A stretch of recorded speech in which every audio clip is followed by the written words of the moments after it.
The air inside the private theater box was thick with the scent of gas lamps, velvet, and stale cigar smoke when the heavy brass door creaked open. A shadow slipped into the gloom, raising a single-shot .44 caliber Derringer toward the back of a towering, exhausted man's head. A deafening crack shattered the laughter from the stage below, and the 16th leader of a fiercely divided republic slumped forward, violently concluding the most catastrophic chapter in the nation's history. But to understand the sheer magnitude of this assassination, we have to look past the marble monuments and the sanitized myths taught in elementary schools. The man bleeding out on the floor of that theater was not a preordained savior, but a fiercely ambitious, deeply depressed, and politically ruthless mastermind who held a disintegrating nation together through sheer force of will and unprecedented executive power. Let's step back into the blood-soaked shadows of the 19th century and dissect the deeply flawed mind of a gangly, self-educated frontier lawyer who engineered the survival of a fractured democracy. Before he was a statesman draped in tragic grandeur, he was a feral child born into a suffocating, almost incomprehensible poverty in the unforgiving backwoods of the western frontier. Imagine the physical reality of a one-room dirt-floor cabin in the dead of a freezing winter, the gaps in the logs stuffed with mud that cracked and fell away when the wind howled, leaving frost on the coarse wool blankets. His early life was defined by the brutal, repetitive rhythm of the axe, chopping cordwood from dawn until his hands blistered and bled, isolated from the centers of culture, wealth, and education. He suffered an agonizing string of early tragedies, most notably watching his mother die a violent, writhing death from drinking milk tainted by toxic white snakeroot when he was only 9 years old. This relentless exposure to death and backbreaking manual labor forged a profound clinical depression, known at the time as /melancholy/ that would stalk him like a physical predator for the rest of his life. Yet beneath the grim exterior and the unkempt, scarecrow-like physical frame lay an obsessively analytical mind.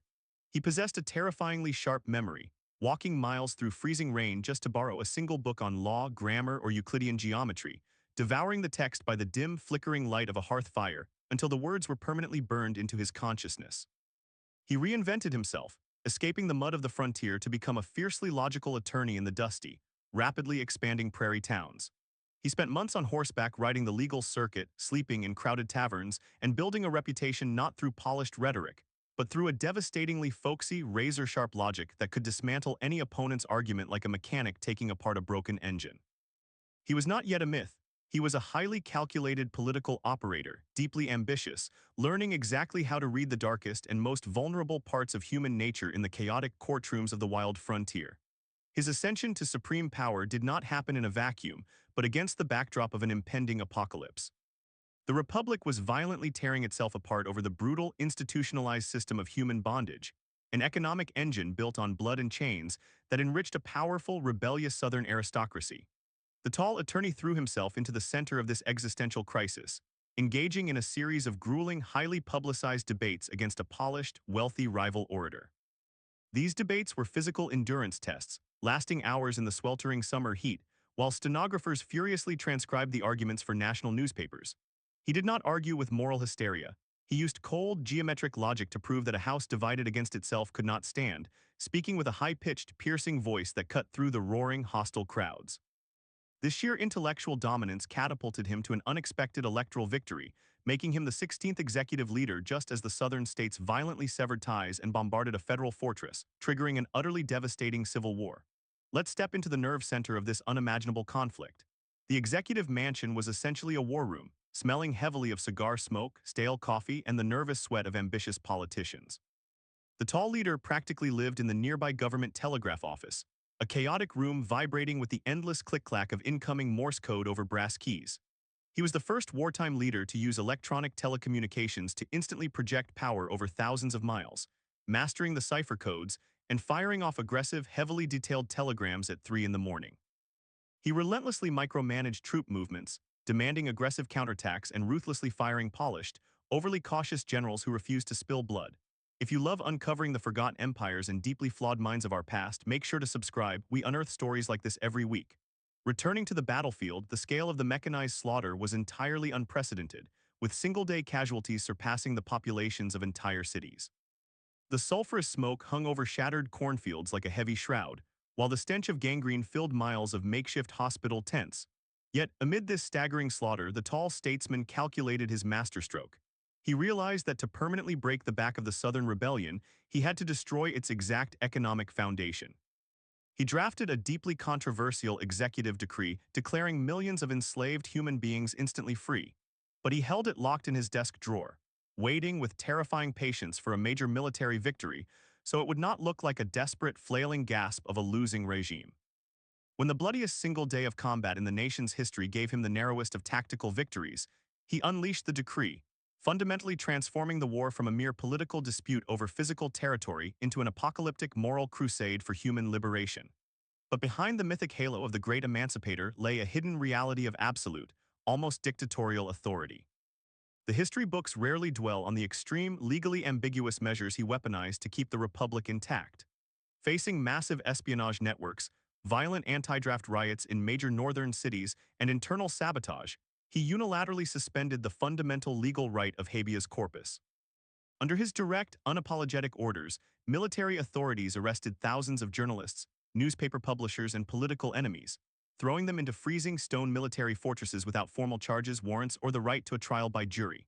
He essentially operated as a wartime autocrat, shutting down critical independent presses and ruling by sheer executive force, a level of concentrated power that terrified even his closest political allies. While he was ruthlessly crushing external dissent, his internal world was violently collapsing. The drafty, opulent executive mansion became a psychological house of horrors when his beloved young son contracted typhoid fever from the contaminated swamp water flowing through the capital's primitive plumbing system.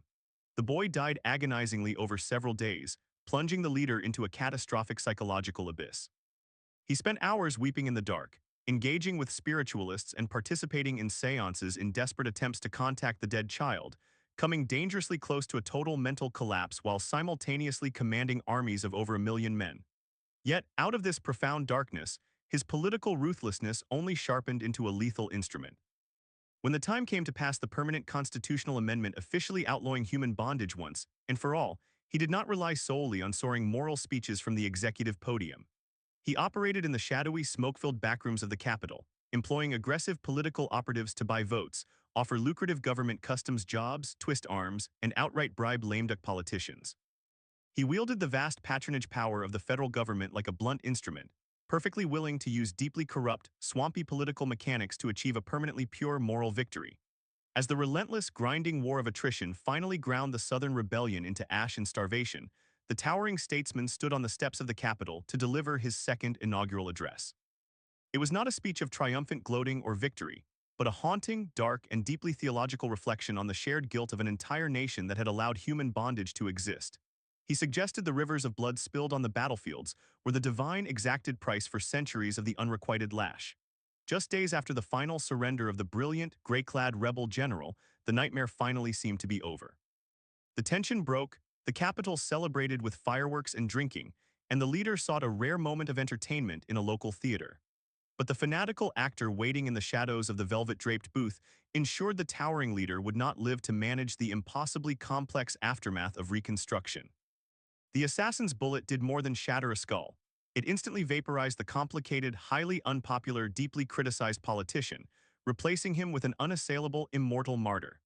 The messy, brutal reality of his executive overreach, his clinical depression, and his cutthroat political maneuvering was quickly buried under mountains of white marble and simplistic myth.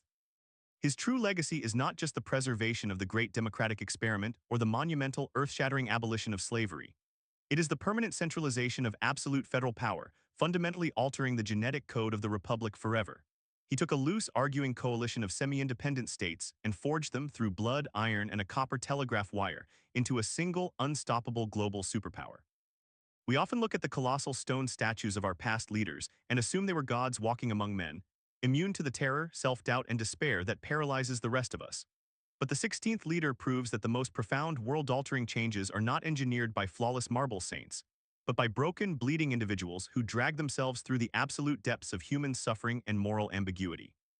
His story is a chilling reminder that ultimate progress often requires wading through the darkest, most compromised swamps of our own nature, making impossible choices when no good options exist. If exploring the complex, deeply flawed, and brilliantly chaotic forces that shaped our modern world fascinates you, hit that subscribe button. Join our inner circle of curious minds, and we will continue tearing down the illusions of history to reveal the raw, beating heart beneath.